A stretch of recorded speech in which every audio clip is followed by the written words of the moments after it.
வணக்கம், நான் உங்கள் chef Dheena. Welcome back to chef Dheena's kitchen. நம்ம சேனல் எனக்கு சூப்பராக இந்த கீ மைசூர் பாக் எப்படி பண்ணுறது பார்க்க போகிறோம்.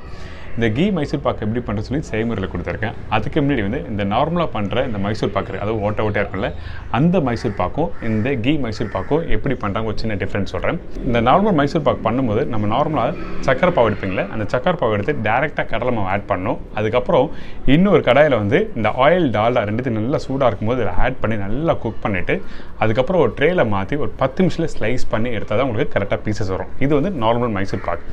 இதே கீ மைசூர் பாக் பண்ணும்போது நீங்கள் என்ன பண்ணால் கொஞ்சம் மெல்ட் ஆன நெய்யில் நீங்கள் இந்த கடலை மாவை ஆட் பண்ணி நல்லா மிக்ஸ் பண்ணணும். மிக்ஸ் பண்ணிவிட்டு அதுக்கப்புறம் இந்த சக்கரை பாவோட குக் பண்ணணும்.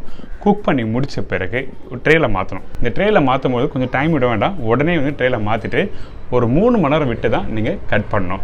ஸோ இதுதான் ஒரு சின்ன வித்தியாசம் சொல்லியிருக்கேன். கண்டிப்பாக வீட்டில் ட்ரை பண்ணி பாருங்கள். இப்போது இந்த ப்ரிப்பரேஷன் எப்படி பண்ணுறது பார்ப்போம். அதுக்கு முன்னாடி டிஷ்ஷுக்கு தேவையான பொருட்கள் பார்த்தலாமா? கீ மைசூர் பாக் தேவையான பொருட்கள்: கடலை மாவு 300 கிராம், சர்க்கரை 600 கிராம், நெய் 900 கிராம், ஏலக்காய் பவுடர் சிறிதளவு, பால் 1 டேபிள் ஸ்பூன். இதாங்க இந்த ப்ரிப்பரேஷன் தேவையான பொருட்கள். இப்போது நம்மக்கிட்ட இருக்க நெய் சின்ன கடாயில் போட்டு லைட்டாக மெல்ட் பண்ணுறோம். இதே நீங்கள் நார்மல் மைசூர் பாக் பண்ணும்போது ஆயில் டால்டா ரெண்டுத்தையும் சூடு பண்ணி தான் கடலை மாவில் ஆட் பண்ணுவாங்க. இந்த கீ மைசூர் பாக் நீங்கள் சூடு பண்ண வேண்டிய அவசியம் இல்லை. லைட்டாக மெல்ட் ஆனால் மட்டும் போதும். அதுக்கு பிறகு நம்மக்கிட்ட இருக்க இந்த ட்ரேயில் ஃபஸ்ட்டு லைட்டாக கீ அப்ளை பண்ணி ரெடி பண்ணி வச்சிடலாம். எதுக்காக ஃபஸ்ட்டு அப்ளை பண்ணுறேன்னு கேட்டிங்கன்னா, இந்த ப்ரிப்பரேஷன் கம்ப்ளீட் பண்ணி முடித்த பிறகு ட்ரே ரெடியாக இருந்தால் தான் நீங்கள் போட்டு செட் பண்ண முடியும். அப்படி ட்ரே ரெடியாக இல்லைன்னா உங்களுக்கு அந்த ப்ரிப்பரேஷன் ரெடி பண்ணுற அந்த கடலை மாவு அந்த சக்கரெல்லாம் போட்டிருக்கோம்ல, அது கெட்டியாயிடும். ஸோ அதனால் ஃபஸ்ட்டு ரெடி பண்ணி வச்சிடறோம். அதுக்கு பிறகு இங்கே ஒரு பவுலில் கடலை மாவு ஆட் பண்ணுறேன். இந்த கடலை மாவு நான் டேரெக்டாக மாவு மிஷினில் கொடுத்து அரைச்சி ரெடி பண்ணி வச்சுருக்கேன். நீங்கள் மாவு மிஷினில் கொடுக்கும்போது நீங்கள் இனிப்புக்காக, அதாவது ஸ்வீட் பண்ணுற ப்ரிப்பரேஷனுக்காக நீங்கள் சொல்லி கொடுத்தீங்கன்னா நல்லா நைஸாக அரைச்சி கொடுப்பாங்க. என்னோடய சஜஷன் எப்பவுமே இந்த மாதிரி மைசூர் பாக் பண்ணும்போது கடலை மாவு அரைச்சி பண்ணால் நல்லது. ரெடிமேட் பவுடர் பாக்கெட் வேண்டாம். ஏன் கேட்டிங்கன்னா உங்களுக்கு அதில் கலப்படம் இருக்கும். அரிசி மாவு கலப்படம் இருக்கும். அது இல்லாமல் வேறு எதாவது பவுடர் கலப்படம் இருக்கிறதுக்கு சான்சஸ் இருக்குது. ஸோ அதனால் நீங்கள் ரெடிமேட் பவுடர் யூஸ் பண்ண வேண்டாம்.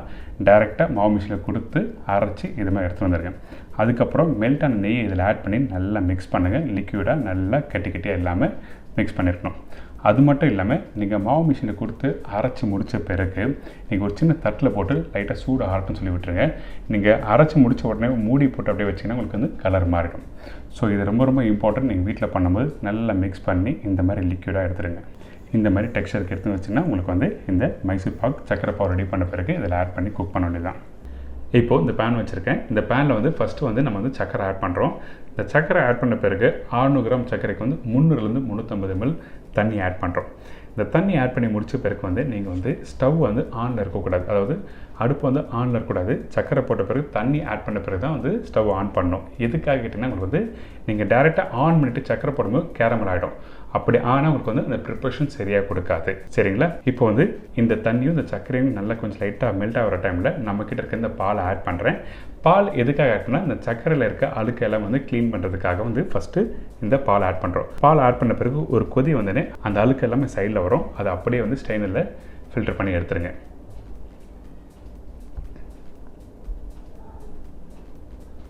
ஃபில்டர் பண்ணி எடுத்த பிறகு இந்த மாதிரி ஒரு கொதி வரும்.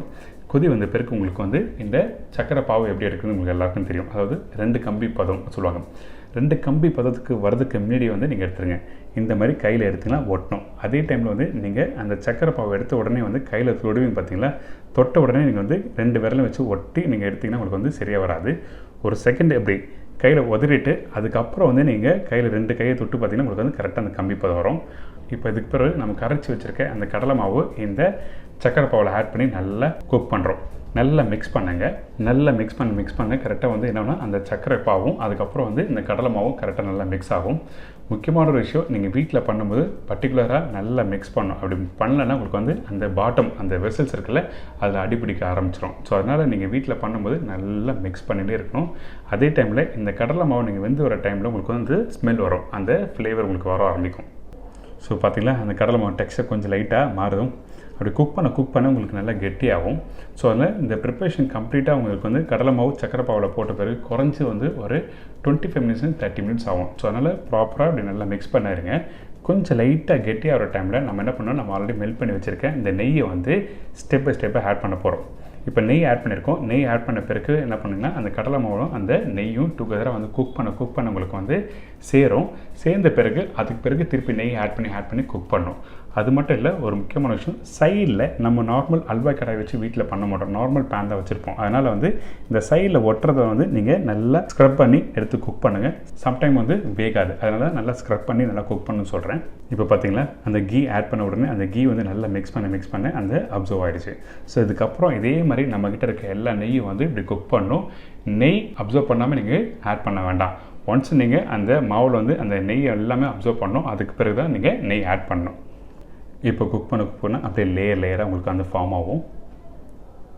இப்போது நம்ம ரெடி ஆகிடுச்சு செக் பண்ண போகிறோம். இந்த கடலை மாவு வந்து நீங்கள் வந்து ரெடி ஆகிடுச்சுன்னு சொல்லி இப்படி செக் பண்ணுறதுனா கையில் எடுத்திங்கன்னா உங்களுக்கு வந்து பால்ஸ் மாதிரி வரணும். அப்படி வந்துன்னா அந்த ப்ரிப்ரேஷன் ஆல்மோஸ்ட் ரெடி ஆகிடுச்சுன்னு அர்த்தம்.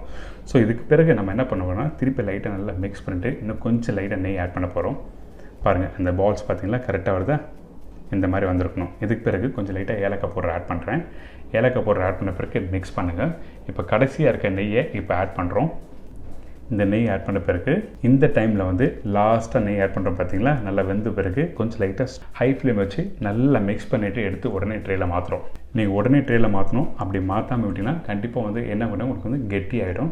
கெட்டி ஆகிடுச்சுன்னா உங்களுக்கு ட்ரேயில் போட்டு செட் பண்ண முடியாது. ஸோ ரொம்ப இம்பார்ட்டன்ட், நீங்கள் வீட்டில் பண்ணும்போது இந்த மிக்ஸ் பண்ணி முடிச்ச உடனே ஸ்டவ் ஆஃப் பண்ண உடனே வந்து நீங்கள் தூக்கி மாற்றணும். இப்போது ஆல்ரெடி நம்ம வந்து கீ அப்ளை பண்ணி வச்சுருக்க அந்த ட்ரேயில் வந்து இந்த மைசூர் பாக் பேட்டரை வந்து ப்ளேஸ் பண்ணுறேன்.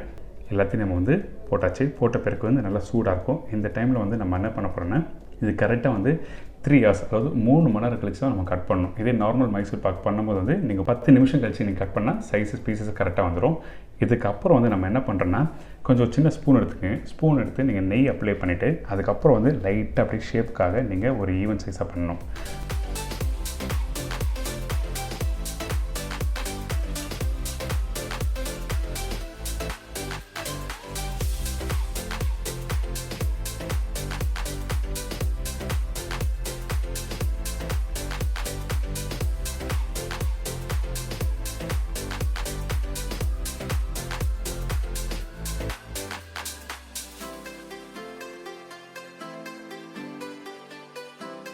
கரெக்டாக 3 hours கழிச்சு நீங்கள் இந்த மாதிரி கட் பண்ணி எடுத்து நீங்கள் சர்வ் பண்ணால் இந்த மைசூர் பாக் ரெடி. என்னங்க இப்போ இந்த கீ மைசூர் பாக் எப்படி பண்ணுறது எல்லாருக்கும் ஈஸியாக தெரிஞ்சிருக்கும். கண்டிப்பாக வீட்டில் ட்ரை பண்ணி பாருங்கள். இதே மாதிரி நாளைக்கு இன்னொரு சூப்பரான டிஷ்ஷை சந்திக்கிறேன். நன்றி, வணக்கம்.